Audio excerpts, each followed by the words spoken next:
Feliz y bendecido día, aprendiendo un curso de milagros. El secreto de la verdadera oración es olvidarte de las cosas que crees necesitar. Pedir algo específico es igual que ver el pecado primero y luego perdonarlo. Del mismo modo, al orar pasas por alto tus necesidades específicas, tal como las ves, y las dejas en manos de Dios. Ahí se convierten en los regalos que le haces, pues le dicen que no antepondrás otros dioses a Él, ni que quieres otro amor que el suyo. Este libro es un comienzo, no un final.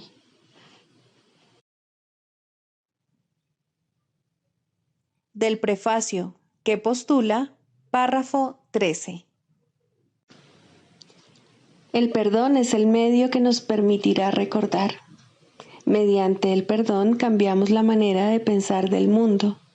El mundo perdonado se convierte en el umbral del cielo, porque mediante su misericordia podemos finalmente perdonarnos a nosotros mismos.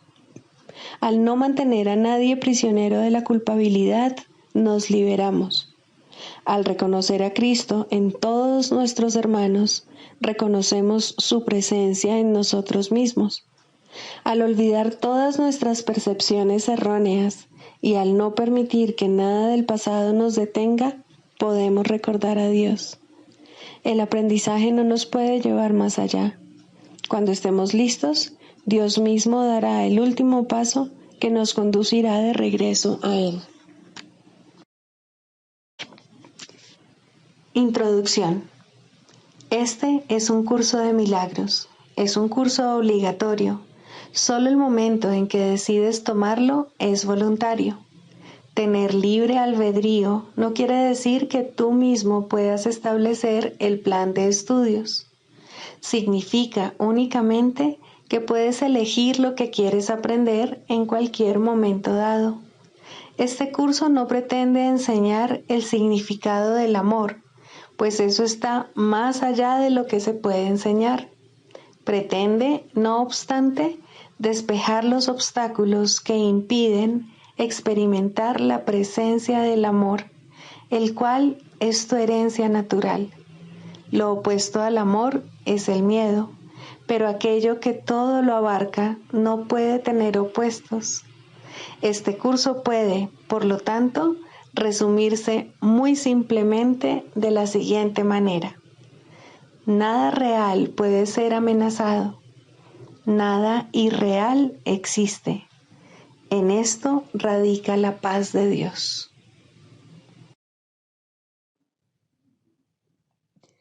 Capítulo 1. El significado de los milagros. Primero, principios de los milagros. Principio 3. Los milagros ocurren naturalmente como expresiones de amor. El verdadero milagro es el amor que los inspira. En este sentido, todo lo que procede del amor es un milagro. Capítulo 31. La visión final. Primero, la simplicidad de la salvación. Qué simple es la salvación. Tan solo afirma que lo que nunca fue verdad no es verdad ahora ni lo será nunca. Lo imposible no ha ocurrido ni puede tener efectos. Eso es todo. ¿Podría ser esto difícil de aprender para aquel que quiere que sea verdad? Lo único que puede hacer que una lección tan fácil resulte difícil es no estar dispuesto a aprenderla. ¿Cuán difícil puede ser reconocer que lo falso no puede ser verdad y que lo que es verdad no puede ser falso? Ya no puedes decir que no percibes ninguna diferencia entre lo falso y lo verdadero.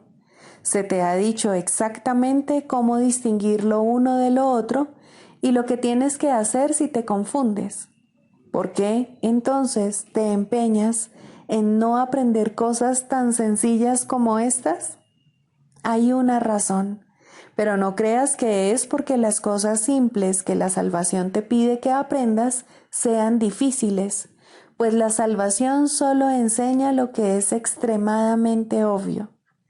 La salvación simplemente procede de una aparente lección a la siguiente, mediante pasos muy sencillos que te llevan dulcemente de una a otra sin ningún esfuerzo. Esto no puede crear confusión y sin embargo estás confundido, pues de alguna manera crees que es más fácil aprender y entender lo que es totalmente confuso. Lo que te has enseñado a ti mismo constituye una hazaña de aprendizaje tan gigantesca que es ciertamente increíble, pero lo lograste porque ese era tu deseo y no te detuviste a considerar si iba a ser difícil de aprender o tan complejo que no se pudiese entender. Nadie que entienda lo que tú has aprendido, con cuánto esmero lo aprendiste y los sacrificios que llevaste a cabo para practicar y repetir las lecciones una y otra vez en toda forma concebible, podría jamás dudar del poder de tu capacidad para aprender. No hay un poder más grande en todo el mundo. El mundo se construyó mediante él y aún ahora no depende de nada más. Las lecciones que te enseñaste a ti mismo las aprendiste con tanto esmero y se encuentran tan arraigadas en ti que se alzan como pesadas cortinas para nublar lo simple y lo obvio. No digas que no puedes aprender, pues tu capacidad para aprender es tan grande que te ha enseñado cosas tan difíciles como que tu voluntad no es tu voluntad, que tus pensamientos no te pertenecen e incluso que no eres quien eres. ¿Quién podría afirmar que lecciones como estas son fáciles de aprender? Sin embargo, tú has aprendido eso y más. Por muy difícil que haya sido, has seguido dando cada paso sin quejarte hasta construir un mundo de tu agrado. Y cada una de las lecciones que configuran al mundo procede del primer logro de tu aprendizaje, el cual fue de tal enormidad que, ante su magnitud, la voz del Espíritu Santo parece débil e inaudible.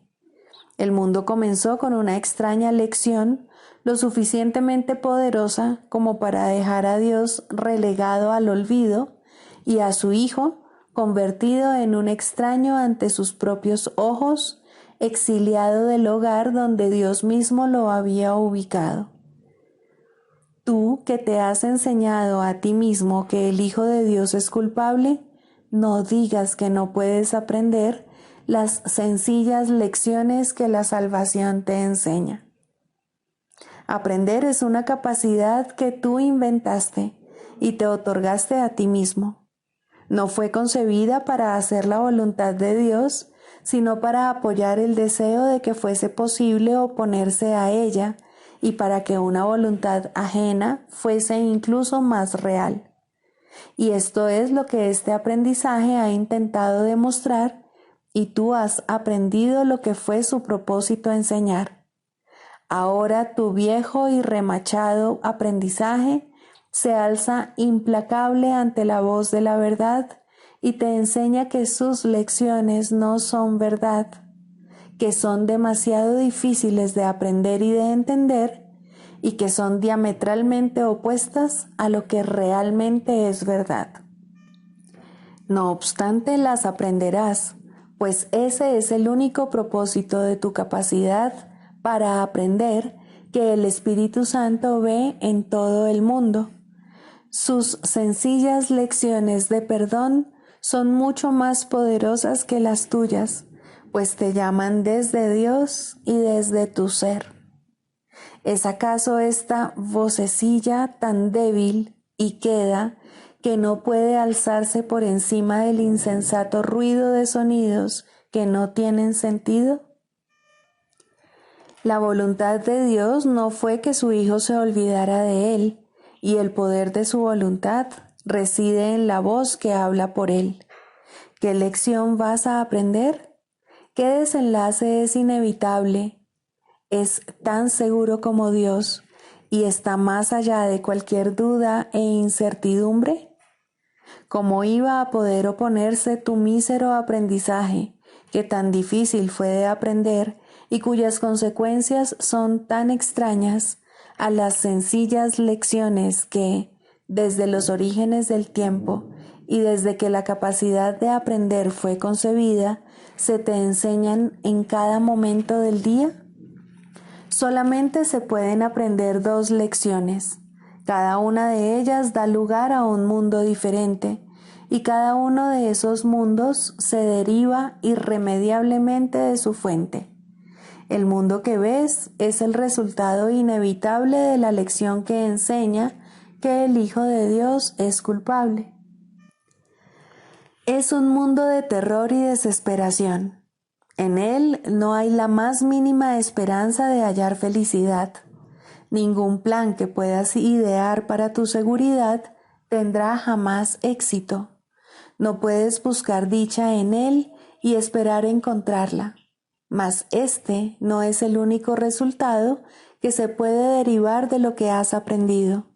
Por mucho que te hayas esforzado por aprender la tarea que elegiste, la lección que refleja el amor de Dios es todavía más fuerte.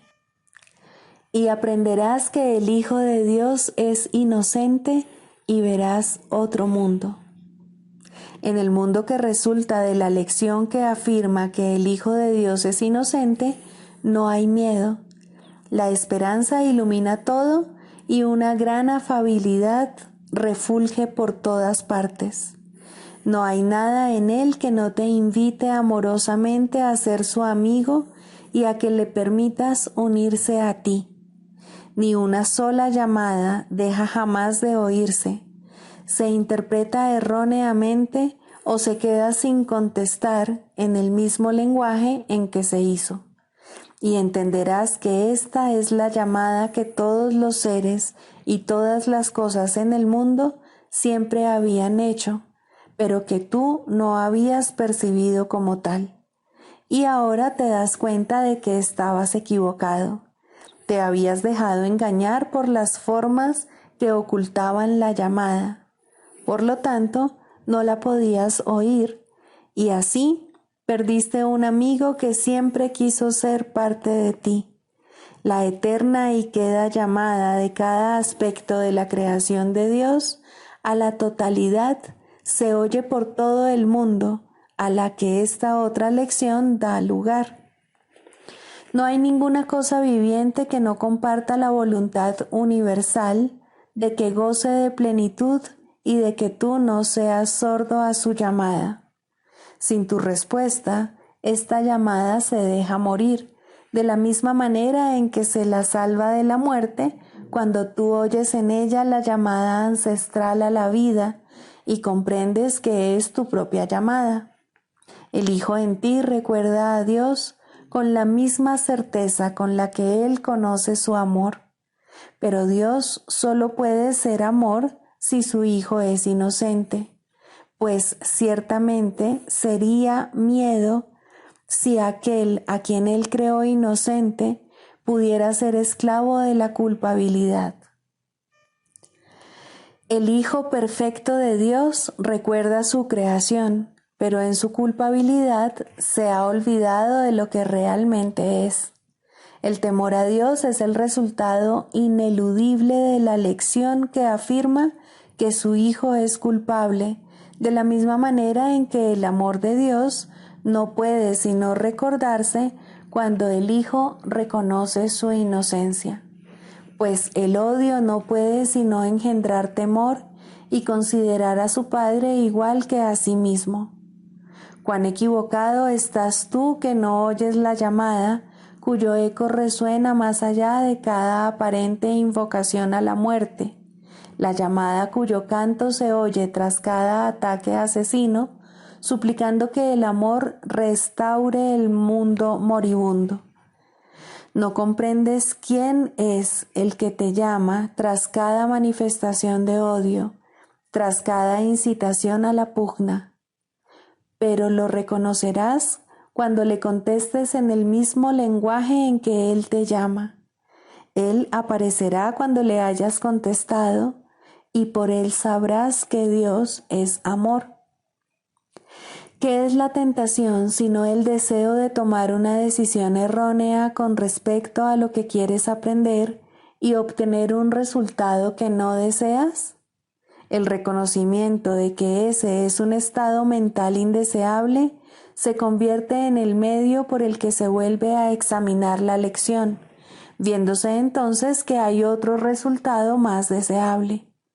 Te engañas a ti mismo si crees que lo que quieres son desastres, desunión y dolor. No prestes oídos a esa llamada.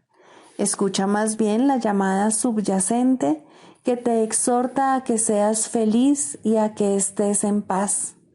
Y el mundo entero te brindará paz y felicidad, pues a lo que oigas es a lo que responderás.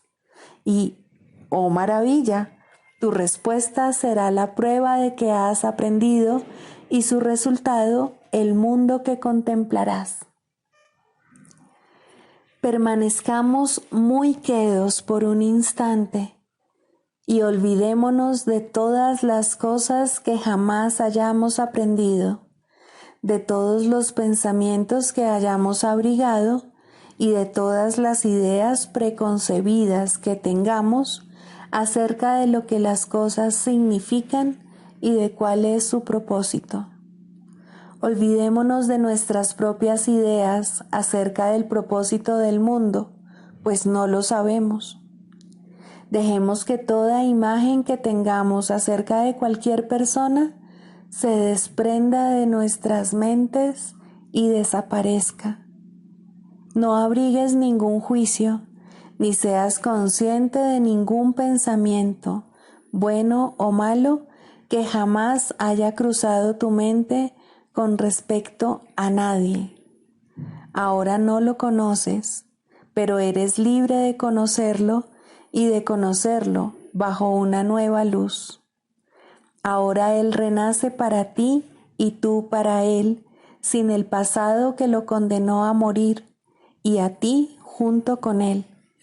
Ahora Él es tan libre para vivir como lo eres tú, porque una vieja lección que se había aprendido ha desaparecido, dejando un sitio donde la verdad puede renacer.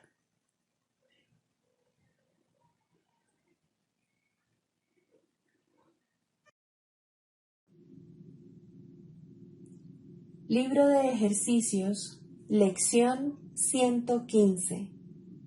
Para los repasos de mañana y noche, primero, la salvación es mi única función aquí. Mi función aquí es perdonar al mundo por todos los errores que yo he cometido, pues así me libero de ellos junto con Él.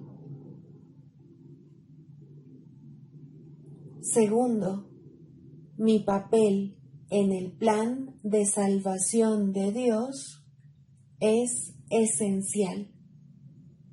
Soy esencial en el plan de Dios para la salvación del mundo, pues Él me dio su plan para que yo salvara al mundo. A la hora en punto, la salvación es mi única función aquí. Media hora más tarde, mi papel en el plan de salvación de Dios es esencial.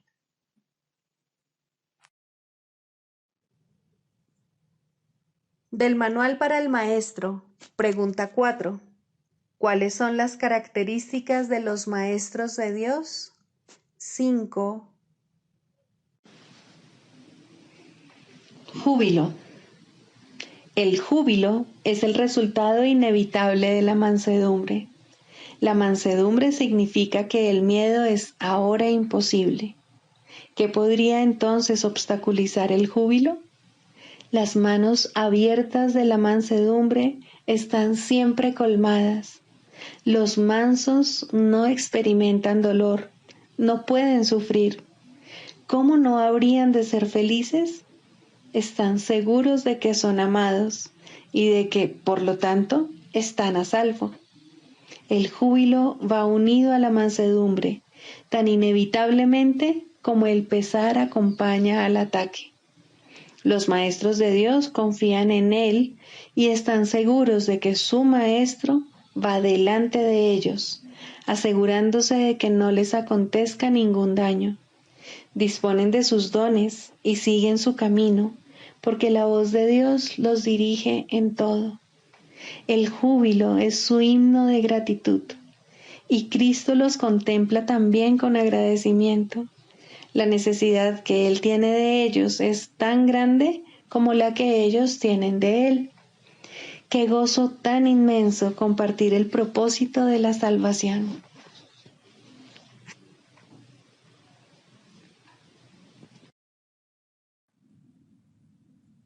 Manual para el maestro.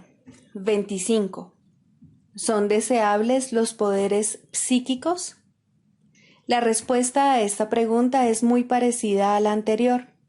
No existen poderes antinaturales, e inventar un poder que no existe es obviamente recurrir a la magia. Es igualmente obvio, sin embargo, que cada individuo tiene un sinnúmero de capacidades de las que no es consciente. A medida que su conciencia se expanda, es posible que desarrolle capacidades que le parezcan muy sorprendentes. No obstante, nada que él pueda hacer puede compararse en lo más mínimo con la gloriosa sorpresa de recordar quién es.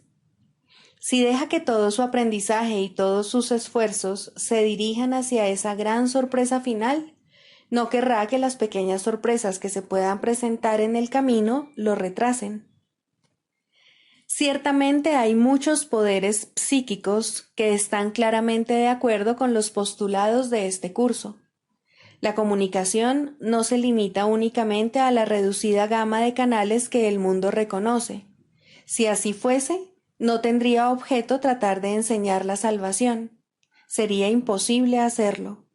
Los límites que el mundo le impone a la comunicación son los mayores obstáculos para una experiencia directa del Espíritu Santo, quien siempre está aquí y cuya voz está siempre presta a ser oída. Estos límites se establecen por miedo, pues sin ellos, las paredes que circundan todos los lugares separados del mundo se derrumbarían ante el santo sonido de su voz. Aquel que de alguna manera trasciende estos límites está simplemente volviéndose más natural. No está haciendo nada especial y no hay nada mágico en sus logros. Las capacidades aparentemente nuevas que se pueden adquirir en el camino hacia Dios pueden ser muy útiles. Cuando se le entregan al Espíritu Santo y se usan bajo su dirección, se convierten en recursos de enseñanza muy valiosos. Ante esto, la cuestión de cómo surgen es irrelevante. Lo único que hay que tener en cuenta es el uso que se les da. Si se consideran como fines en sí mismas, independientemente de cómo se haga esto, el progreso se demorará. Su valor no reside tampoco en que prueben nada, ni en que sean logros del pasado, conexiones insólitas con lo invisible o favores especiales de Dios. Dios no hace favores especiales, y nadie tiene ningún poder que los demás no posean. La posesión de poderes especiales solo se puede demostrar mediante el uso de trucos mágicos. Nada que sea genuino se puede usar para engañar. El Espíritu Santo es incapaz de engañar y solo puede valerse de capacidades genuinas. Lo que se usa con fines mágicos no le sirve a él, y lo que él usa no se puede emplear para la magia. Existe, sin embargo, una atracción especial por las capacidades poco usuales que las hace curiosamente tentadoras. Estos poderes son los que el Espíritu Santo quiere y necesita, mas el ego ve en estos mismos poderes una oportunidad para vanagloriarse. Cuando los poderes se convierten en debilidades, es ciertamente trágico. Lo que no se le entrega al Espíritu Santo no puede sino entregársele a la debilidad, pues lo que se le niega al amor se le da al miedo, y como consecuencia de ello será temible. Incluso aquellos que han dejado de valorar las cosas materiales del mundo pueden dejarse engañar por los poderes psíquicos. Al dejar de interesarse por los regalos materiales del mundo, el ego se ve seriamente amenazado, mas todavía puede ser lo suficientemente fuerte como para recobrarse valiéndose de esta nueva tentación a fin de recuperar su fuerza mediante el engaño. Muchos en esta situación no se han percatado de las defensas del ego, si bien no es que éstas sean precisamente sutiles. Sin embargo, mientras se tenga el más mínimo deseo de ser engañado, el engaño se producirá fácilmente. Ahora el poder deja de ser una facultad genuina y ya no se puede contar con él. Es casi inevitable que el individuo refuerce las incertidumbres que tiene acerca de su poder, engañándose cada vez más a sí mismo, a no ser que cambie de parecer con respecto a su propósito. Cualquier capacidad que alguien desarrolle tiene el potencial de hacer bien. En esto no hay excepciones, y cuanto más insólito e inesperado sea el poder, mayor será su potencial para ayudar. La salvación tiene necesidad de todas las capacidades, pues lo que el mundo quiere destruir, el Espíritu Santo lo quiere restaurar. Se han usado las facultades psíquicas para invocar al demonio, lo cual no hace otra cosa que reforzar al ego. Mas estas facultades pueden ser también un canal de esperanza y curación si se ponen al servicio del Espíritu Santo. Aquellos que han desarrollado poderes psíquicos no han hecho sino permitir que se erradiquen de sus mentes algunas de las limitaciones que ellos mismos les habían impuesto. Si utilizan esta mayor libertad para aprisionarse aún más, no hacen sino imponerse mayores limitaciones. El Espíritu Santo tiene necesidad de esos dones, y quienes se los ofrecen a Él y solo a Él, caminan con la gratitud de Cristo en sus corazones y con su santa visión siguiéndoles muy de cerca. Manual para el Maestro. Clarificación de términos. 4. La percepción verdadera, el conocimiento. El mundo que ves no es más que la ilusión de un mundo. Dios no lo creó, pues lo que Él crea tiene que ser tan eterno como Él. En el mundo que ves, no obstante, no hay nada que haya de perdurar para siempre. Algunas cosas durarán en el tiempo algo más que otras, pero llegará el momento en el que a todo lo visible le llegue su fin. Los ojos del cuerpo no son, por lo tanto, el medio a través del cual se puede ver el mundo real, pues las ilusiones que contemplan solo pueden conducir a más ilusiones de la realidad. Y eso es lo que hacen, pues todo lo que los ojos del cuerpo ven no solo no ha de durar, sino que además se presta a que se tengan pensamientos de pecado y culpabilidad. Todo lo que Dios creó, por otra parte, está por siempre libre de pecado y por ende, por siempre libre de culpabilidad. El conocimiento no es el remedio para la percepción falsa, puesto que al proceder de distintos niveles jamás pueden encontrarse. La única corrección posible para la percepción falsa es la percepción verdadera. Esta no perdurará, pero mientras dure, su propósito será sanar. La percepción verdadera es un remedio que se conoce por muchos nombres. El perdón, la salvación, la expiación y la percepción verdadera son todos una misma cosa. son el comienzo de un proceso cuyo fin es conducir a la unicidad que los trasciende a todos.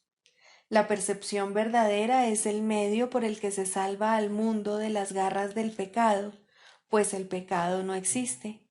Y esto es lo que la percepción verdadera ve. El mundo se yergue como un sólido muro ante la faz de Cristo, pero la percepción verdadera lo ve solo como un frágil velo, tan fácil de descorrer que no podría durar más de un instante. Por fin se ve el mundo tal como es, y ahora no puede sino desaparecer, pues en su lugar ha quedado un espacio vacío que ha sido despejado y preparado. Donde antes se percibía destrucción, aparece ahora la faz de Cristo, y en ese instante el mundo queda olvidado, y el tiempo acaba para siempre al disolverse el mundo en la nada de donde provino. Un mundo perdonado no puede durar mucho. Era la morada de los cuerpos, pero el perdón mira más allá de ellos. En eso radica su santidad. Así es como sana. El mundo de los cuerpos es el mundo del pecado, pues sólo si el cuerpo existiese sería posible el pecado. El pecado acarrea culpabilidad tan irremediablemente como el perdón acaba con ella.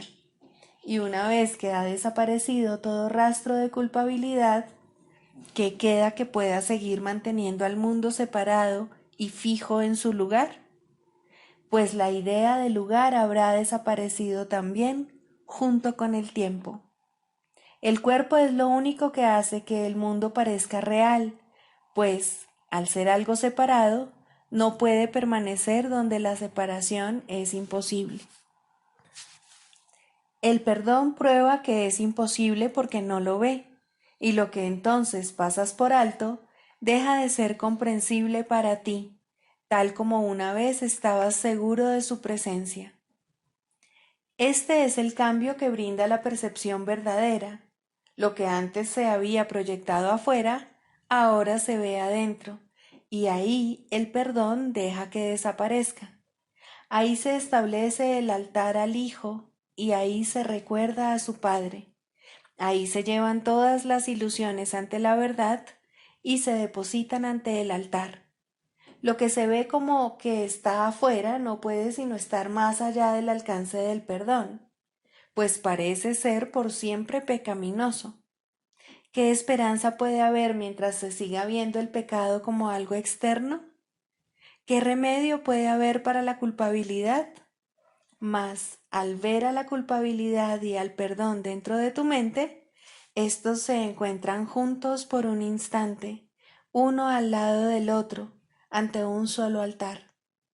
Ahí, por fin, la enfermedad y su único remedio se unen en un destello de luz curativa. Dios ha venido a proclamar lo que es suyo. El perdón se ha consumado. Y ahora el conocimiento de Dios, inmutable, absoluto, puro y completamente comprensible, entra en su reino. Ya no hay percepción, ni falsa ni verdadera. Ya no hay perdón, pues su tarea ha finalizado. Ya no hay cuerpos, pues han desaparecido ante la deslumbrante luz del altar del Hijo de Dios. Dios sabe que ese altar es el suyo, así como el de su Hijo.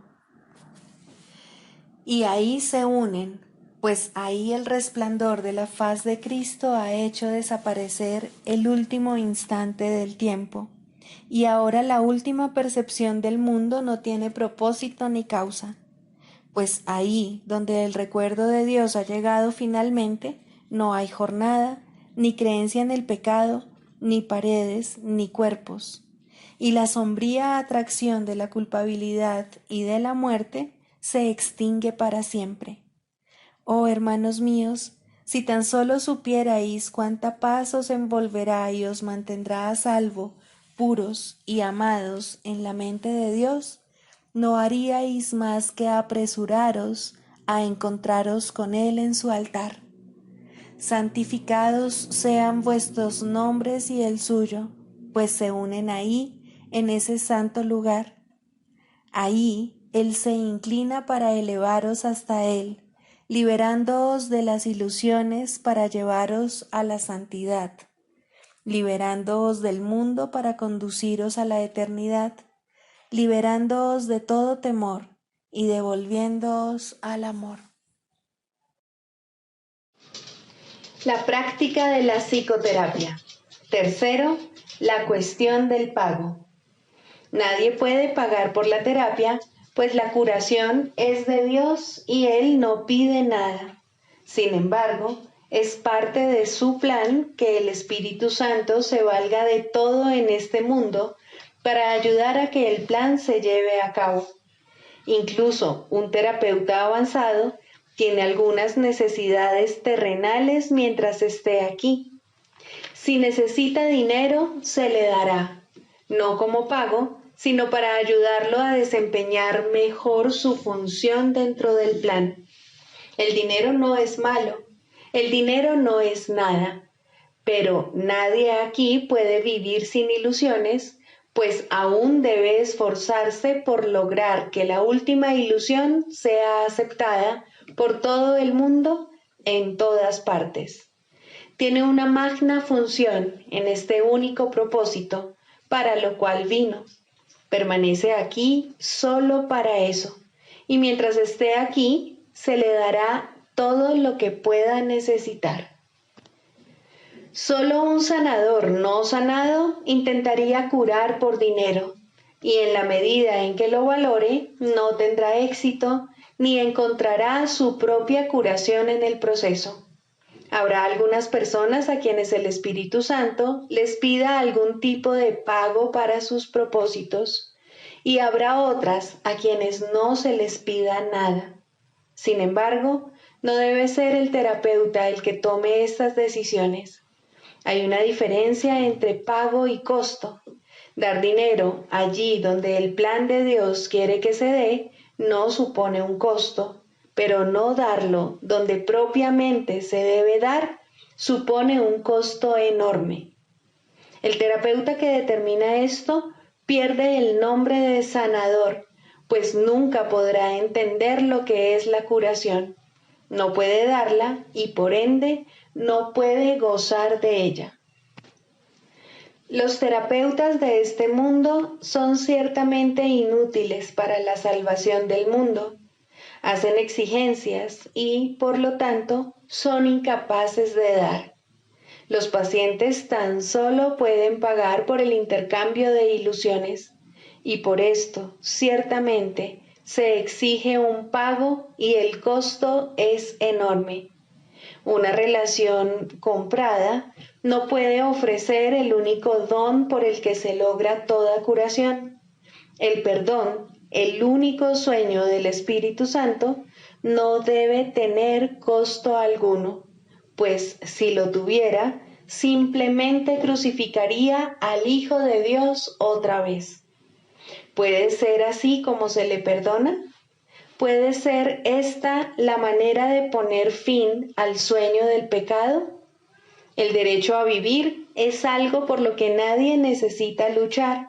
Se le ha prometido y está garantizado por Dios. Por consiguiente, es un derecho que tanto terapeuta como paciente comparten por igual. Si su relación ha de ser santa, lo que uno de ellos necesite, el otro se lo dará. Lo que a uno le haga falta, el otro lo proveerá. Es aquí donde la relación se vuelve santa, pues aquí es donde ambos son sanados. El terapeuta compensa al paciente con su gratitud, lo mismo que el paciente lo compensa a él con la suya. No hay costo para ninguno de los dos, pero a ambos se les debe gratitud por su liberación del largo aprisionamiento y de la duda. ¿Quién no estaría agradecido por semejante regalo? ¿Y quién podría ni siquiera imaginar que este regalo se pueda comprar? Se ha dicho correctamente que a aquel que tiene se le dará, porque tiene, puede dar, y porque da, se le dará. Esta es la ley de Dios, no la del mundo. De la misma manera ocurre con los sanadores de Dios. Ellos dan porque han oído su palabra y la han comprendido, y así todo cuanto puedan necesitar se les proveerá, pero perderán esta comprensión a menos que recuerden que todo lo que tienen procede únicamente de Dios. Si creen que necesitan algo de un hermano, ya no podrán reconocerlo como hermano. Y si hacen esto, desaparece una luz incluso en el cielo. Allí donde el Hijo de Dios se vuelve contra sí mismo, solo puede contemplar la oscuridad. Él mismo ha negado la luz y ahora no puede ver. Hay una regla que siempre debe observarse. No se debe rechazar a nadie porque no pueda pagar. Nadie es enviado a otro por casualidad. Las relaciones siempre tienen un propósito. Es irrelevante cuál pudo haber sido el propósito antes de que el Espíritu Santo entrase a formar parte de ellas. Siempre tienen el potencial de ser su templo, el lugar de reposo de Cristo y la morada de Dios mismo. Todo el que viene ha sido enviado. Tal vez vino para darle a su hermano el dinero que éste necesitaba. Ambos serán bendecidos en este intercambio. Tal vez fue enviado para enseñar al terapeuta cuán grande es su necesidad de perdón y cuán poco valor tiene el dinero en comparación. Una vez más, ambos son bendecidos. Solo en términos de costo podría uno tener más que otro. Al compartir, todos ganan una bendición sin costo alguno. Esta visión acerca del pago puede parecer poco práctica y a los ojos del mundo así es. Sin embargo, ni uno solo de los pensamientos del mundo es realmente práctico. ¿Qué se gana con ir en pos de ilusiones? ¿Cuánto se pierde al repudiar a Dios? ¿Y sería acaso esto posible? Es sin duda poco práctico afanarse por lo que no es nada e intentar hacer lo que es imposible. Detente entonces un momento, lo suficiente para pensar en esto. Tal vez has estado buscando la salvación, pero sin saber dónde. Sin embargo, quien quiera que sea que te pida ayuda, puede mostrarte dónde encontrarla. ¿Qué mejor regalo se te podría dar? ¿Qué mejor regalo podrías dar? Médico, sanador, terapeuta, sánate a ti mismo. Muchos vendrán a ti portando el don de la curación, si esta es tu elección. El Espíritu Santo jamás rehusará la invitación para entrar y morar contigo. Te dará infinitas oportunidades de abrir la puerta de tu salvación, pues tal es su función. También te dirá exactamente cuál es tu función en toda circunstancia y en todo momento. Quien quiera que Él te envíe llegará a ti tendiéndole la mano a su amigo. Permite que el Cristo en ti le dé la bienvenida, pues ese mismo Cristo mora igualmente en él. Niégale la entrada y habrás negado al Cristo en ti. Recuerda la triste historia del mundo y las felices nuevas de la salvación. Recuerda el plan de Dios para la restauración de la dicha y la paz. Y no olvides cuán simples son los caminos de Dios. Estabas perdido en la oscuridad del mundo hasta que pediste la luz, y entonces Dios envió a su Hijo para que te la diera.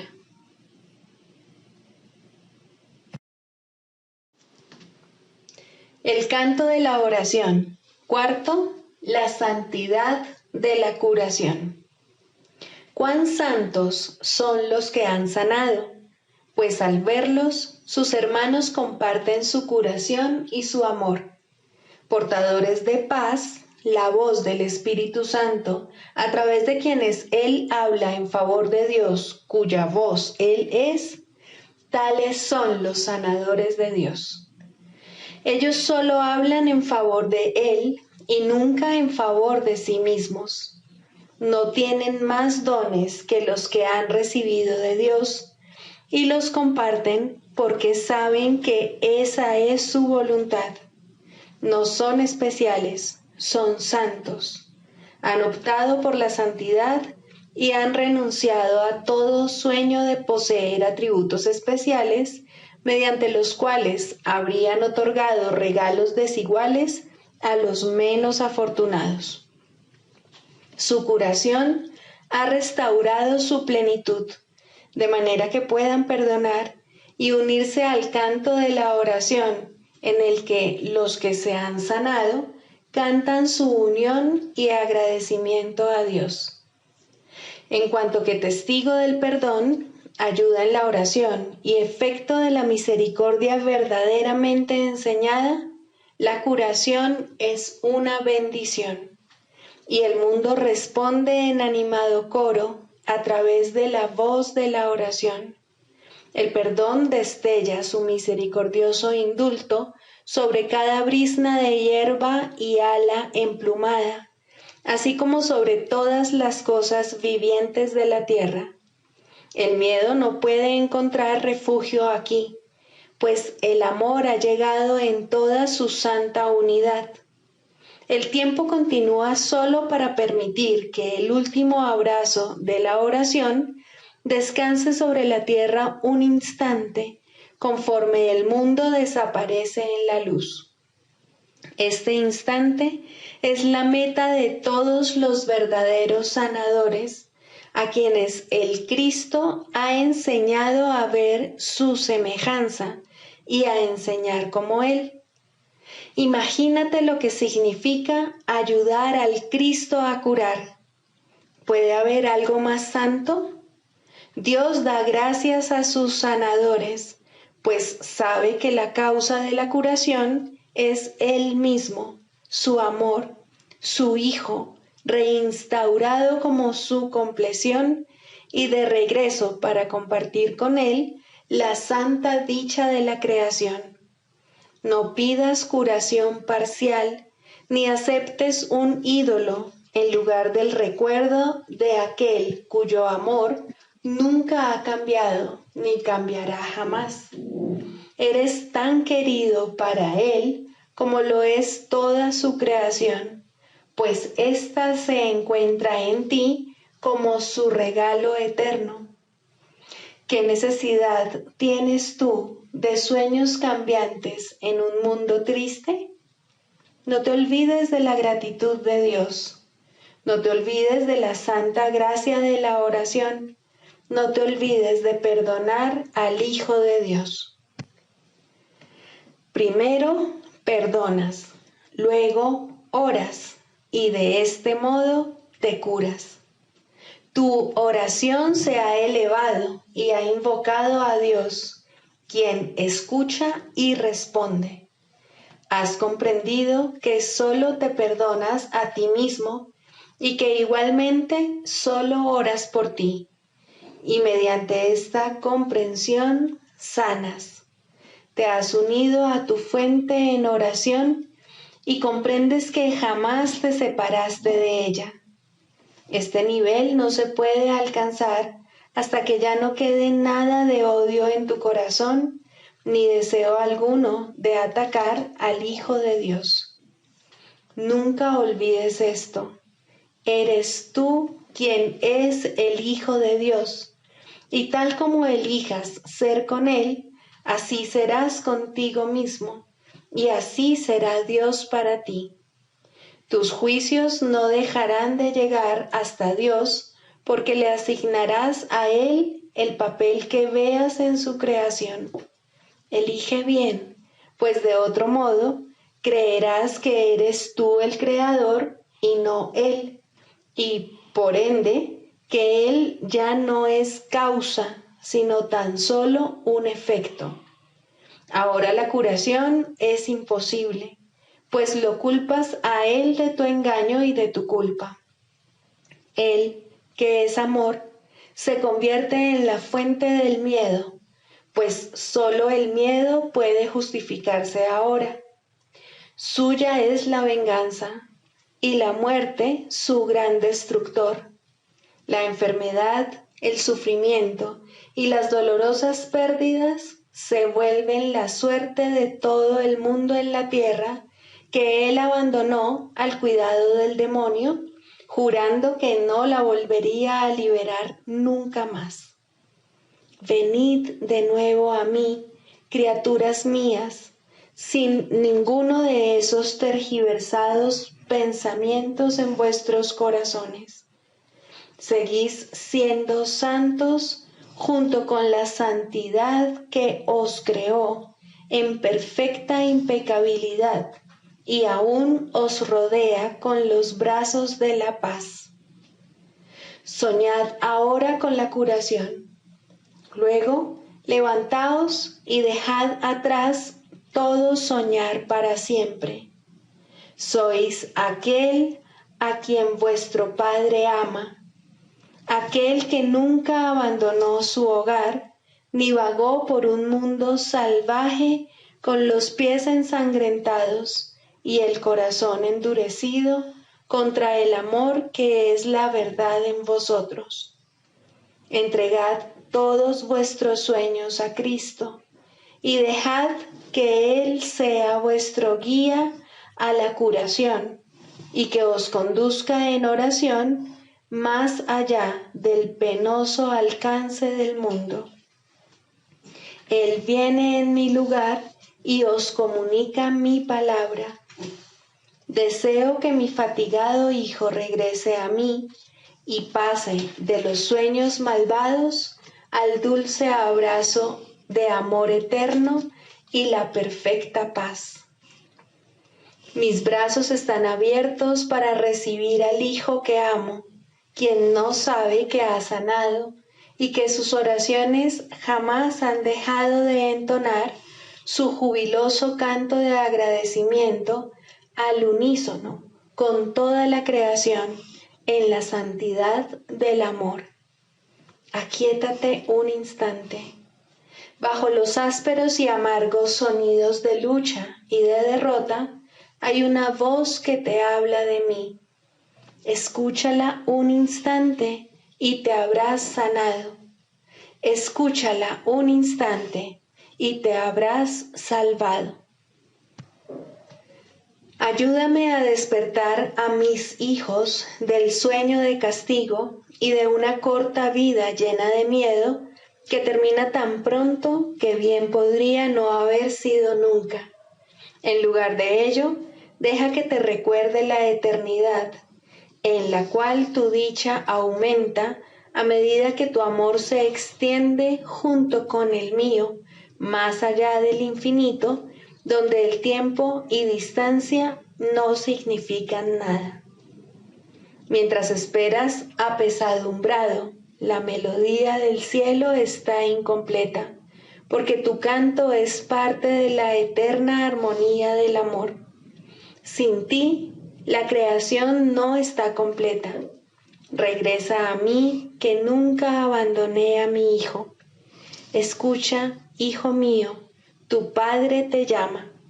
No rehúses escuchar la llamada del amor. No le niegues a Cristo lo que es suyo. El cielo está aquí y el cielo es tu hogar. La creación se inclina a través de las barreras del tiempo para liberar al mundo de su pesada carga. Elevad vuestros corazones en grata bienvenida a su llegada.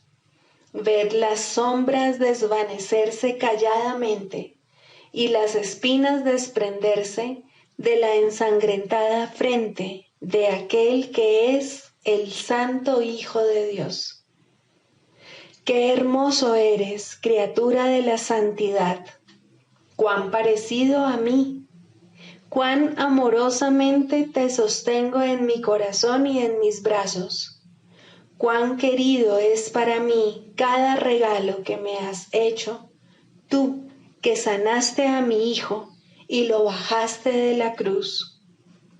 Levántate y deja que te dé las gracias, y con mi gratitud llegará primero el regalo de perdón y luego la paz eterna. Devuélveme ahora, pues, tu santa voz. El canto de la oración es silencioso sin ti. El universo aguarda tu liberación porque es la suya propia. Sé bondadoso con él y contigo mismo, y luego sé bondadoso conmigo.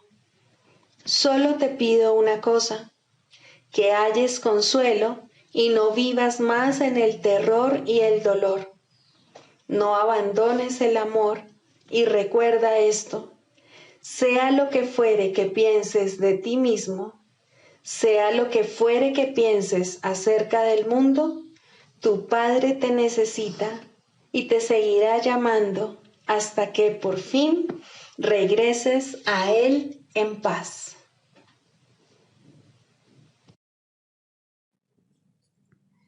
Sigamos a Jesús haciendo del perdón algo tan natural como respirar y algo tan vital como el aire. Amén.